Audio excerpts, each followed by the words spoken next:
Press the bell icon on the YouTube app and never miss another update.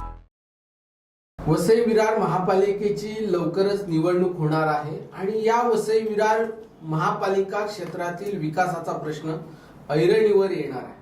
Bharatiya Janata पार्टीचे नेते मनोज पाटील या विकासाच्या विषयाचे अभ्यासक म्हणून सर्वश्रुत आहेत.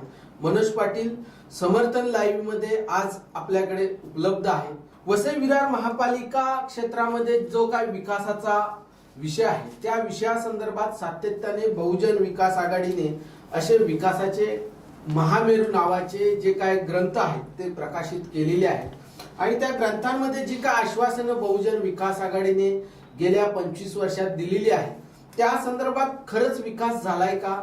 वसई विरार महापालिका क्षेत्राचा नेमका विकास म्हणजे काय आणि तो विकास कसा व्हायला पाहिजे होता? वसई विरार महापालिका क्षेत्राच्या विकासाबाबत या राज्य शासनाला काय अभिप्रेत आहे?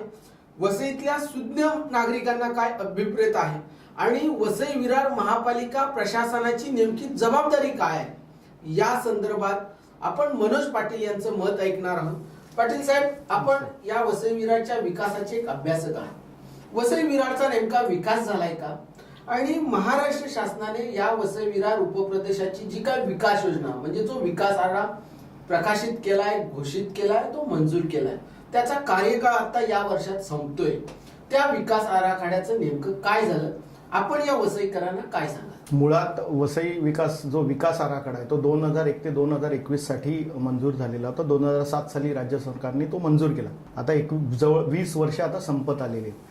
आपण बघितलं तर एकूण 872 आरक्षण जी लोकांच्या सेवेसाठी होती. मग त्याच्यामध्ये मैदानं असतील, त्यानंतर बगीचे असतील, पार्किंग लॉट असतील, मार्केट असेल किंवा मग STP प्रोजेक्ट्स असतील, सिवेज ट्रीटमेंट प्लांट असतील आणि जे डम्पिंग ग्राउंड्स असतील, अशा कम्युनिटी सेंटर असतील, बस स्टेशन, ह्या सगळे एकूण 872 आरक्षणं महापालिकेच्या क्षेत्रामध्ये आहेत. परंतु त्याच्यातली आपण गेल्या वेळेला पण ह्या सगळ्यावरती बोललोय, केवळ 39 आरक्षणं, तीही अर्धवट स्थितीमध्ये म्हणजे पार्टली महापालिकेच्या हातात आहेत.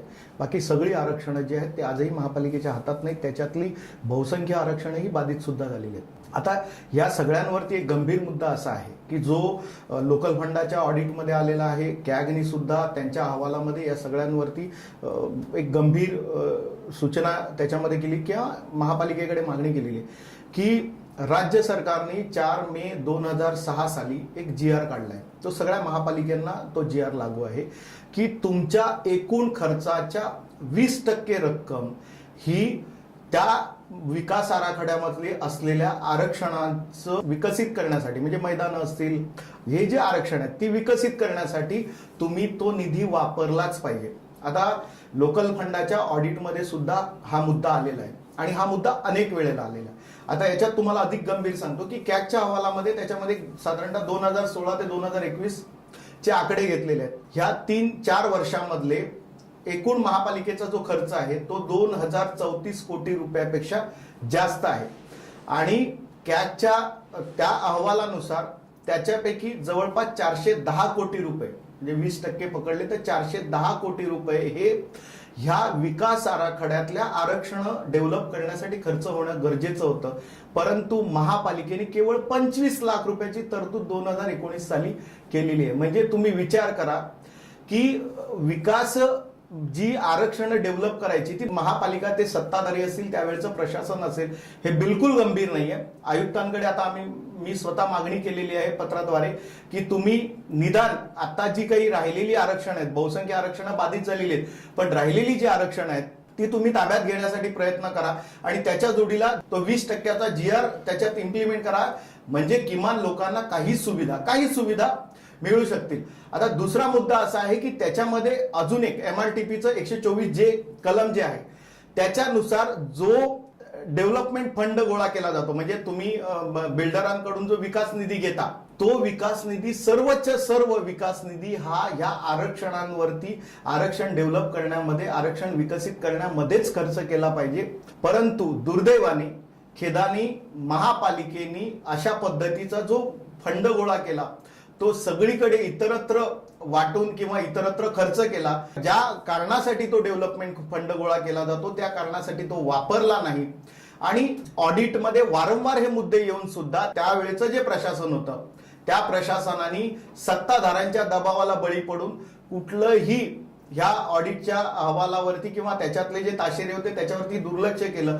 किमान आता प्रशासक म्हणून आयुक्तांनी तरी या विषयावरती गांभीर्याने पाहावं आणि काही सुविधा लोकांच्या जर पदरात पडल्या तर त्या बघाव्यात. अन्यथा हा विकास आराखडाची मुदत संपल्यानंतर ती जी आरक्षण आहेत ती महापालिकेला ताब्यात घेता येणार नाही. कारण तुमची मुदत संपल्यानंतर मुदतीमध्ये जर तुम्ही आरक्षण ताब्यात घेतली नाहीत तर त्याच्यावरचा जो अधिकार आहे महापालिकेचा तो निघून जाईल आणि ती परत मूळ मालकांना त्याला त्या पद्धतीने वापरता येते. अशा पद्धतीने तरतूद आहे. त्यामुळे आयुक्तांनी ती आता तरी याविषयी गांभीर्याने घ्यावं. कारण प्रशासक म्हणून आयुक्तांना आता तरी निदान सत्ताधाऱ्यांचा अडसर नाही. वसई विरार महापालिका क्षेत्रामध्ये जी 872 आरक्षण आहेत ती 872 आरक्षण विकसित झाली नाही.